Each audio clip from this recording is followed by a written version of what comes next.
If you are living with diabetes, there is something I want you to pause and think about for a moment. Not just what you eat, but what you drink throughout the day. Because in many cases, the biggest fluctuations in blood sugar are not coming from meals alone. They are quietly influenced by what you sip between them. I've had countless conversations with patients who genuinely believe they are doing everything right. They're careful with portions, they avoid obvious sugars, they try to stay disciplined, and yet their glucose levels still feel unpredictable. What often goes unnoticed is that beverages, those small, almost automatic choices, can either stabilize your system or slowly push it out of balance. This isn't about eliminating everything you enjoy. It's about understanding how your body responds and making more intentional choices. Because when it comes to diabetes, consistency matters far more than perfection. Before we continue, let me know in the comments how old you are and where you're watching from. And if you have any questions, feel free to leave them below. If this video is helping you, consider joining our channel membership by clicking the Join button below to access exclusive content and special tips created just for our community. Don't forget to subscribe and turn on the notification bell so you never miss a video. Let's start with something simple, something that might not look powerful at first glance: fenugreek seed water. When these seeds are soaked, they release soluble fiber that interacts with your digestive system in a very specific way. It slows down how quickly carbohydrates are broken down and absorbed, and that delay matters. Because instead of sharp spikes in blood sugar, your body experiences a more controlled, gradual rise. Over time, this can support better glucose stability and even improve lipid markers like cholesterol and triglycerides. But here's something important I've learned over the years. Not every natural remedy works the same for everyone. Some people feel digestive discomfort, others notice no difference at all. That's why personalization is key. Now, cinnamon tea. This is one of those ingredients that has been studied repeatedly, and for good reason.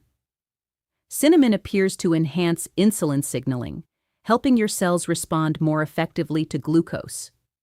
It also reduces oxidative stress, which plays a role in long-term metabolic health. But here's where nuance matters. The type of cinnamon you use changes everything. Cassia cinnamon, the more common variety, contains higher levels of coumarin, a compound that, in large amounts, can stress the liver. This is why I often suggest Ceylon cinnamon when possible. It's a small detail, but those details add up over time. Coffee is another interesting case. When consumed black, without sugar, flavored syrups, or heavy cream, it can actually support glucose regulation.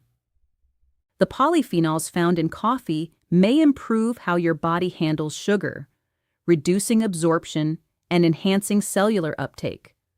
But I've also seen the other side. Some individuals experience increased heart rate, anxiety, or disrupted sleep. And poor sleep alone can elevate blood sugar the next day. So while coffee can be helpful, it's not universally beneficial. Your response matters more than general recommendations. Green tea offers a quieter, more gradual benefit. It doesn't create immediate changes, but over time, it supports the system in subtle ways. Its antioxidants help reduce inflammation, lower stress hormone activity, and improve insulin sensitivity. Some studies suggest multiple cups per day may be needed to see noticeable effects.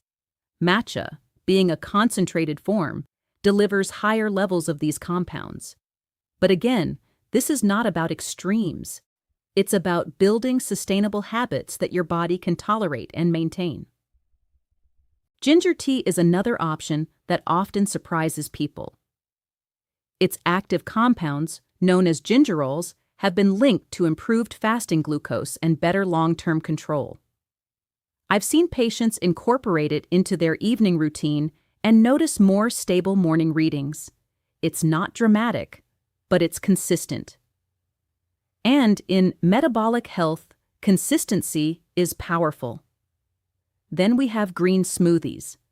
Now, this is where things can either help you or unintentionally work against you. When done right, a green smoothie can provide fiber, micronutrients, and hydration all in one. Adding leafy greens like spinach or kale, along with a source of protein, can help slow glucose absorption and keep you feeling full longer. But when smoothies are overloaded with fruits or hidden sugars, they can quickly turn into a glucose spike in disguise. Balance matters more than trends. Kombucha brings a different angle into the conversation: the gut. This fermented drink contains probiotics that may improve insulin sensitivity by supporting a healthier gut microbiome. And we're learning more every year about how closely the gut and blood sugar regulation are connected. However, not all kombucha is equal. Many store-bought versions contain added sugars, and small amounts of alcohol can be present due to fermentation. This is one of those areas where reading labels becomes essential. Barley water is less popular, but nutritionally, it's very interesting. Its high fiber content slows digestion and reduces the speed at which glucose enters the bloodstream. This can be particularly helpful after meals. But like any fiber-rich addition, it needs to be introduced gradually. Too much, too quickly, can lead to discomfort. Lemon water is perhaps one of the simplest habits you can adopt. And sometimes, the simplest ones are the most sustainable.